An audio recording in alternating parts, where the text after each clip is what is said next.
Isang maulang hapon, nasa loob lang ng bahay si Bunso. Tahimik ang paligid, tanging tunog lang ng ulan ang maririnig sa bubong. Wala siyang pasok sa school at bawal munang lumabas dahil madulas ang kalsada. Nakaupo siya sa sahig ng sala, hawak ang paborito niyang stuffed toy. "Mommy, bored na ako," sabi niya habang nakapout. Lumapit si Mommy at umupo sa tabi niya. Hinaplos niya ang buhok ni Bunso at ngumiti. "Alam mo ba, Bunso," sabi ni Mommy, "maraming kwento ang nagtatago sa loob ng bahay. Kailangan mo lang silang pakinggan." Nagningning ang mata ni Bunso. "Talaga po, Mommy?" Una nilang pinuntahan ang kusina. May amoy pa ng bagong saing na kanin. "Dito," sabi ni Mommy. "Dito tayo kumakain ng sabay-sabay. Dito tayo nagkukwentuhan kung kamusta ang araw natin."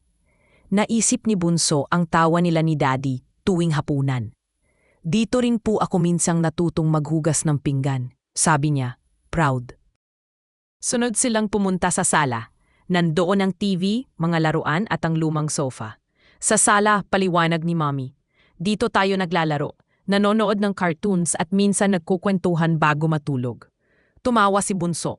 "Dito po ako minsang nakatulog habang nanonood ng cartoon." Pagkatapos, pumasok sila sa kwarto ni Bunso. Tahimik at malamig ang hangin. "Sa kwartong to," sabi ni Mommy, "dito ka nagpapahinga at nananaginip." Niyakap ni Bunso ang una niya. "Mommy, dito po ako nananaginip na kaya kong lumipad at tumulong sa iba." Pumunta rin sila sa banyo. "Kahit dito," sabi ni Mommy, "may kwento rin. Dito ka natutong magsipilyo mag-isa at maghugas ng kamay." Ngumiti si Bunso. "Kaya po malinis ako," sabi niya sabay tawa. Tapos ang ikot, tumigil sila sa bintana. Kita ni Bunso ang mga halaman na tila sumasayaw sa ulan. "Mommy," sabi niya, "kahit nasa loob lang tayo ng bahay, parang ang dami pa ring nangyayari." Tumango si Mommy. "Oo, anak. Kasi ang bahay ay hindi lang pader at bubong. Puno yan ng alaala, aral at pagmamahal." Niyakap ni Bunso si Mommy nang mahigpit. Hindi na siya bored. Naintindihan niya na ang bahay nila ay puno ng kwento.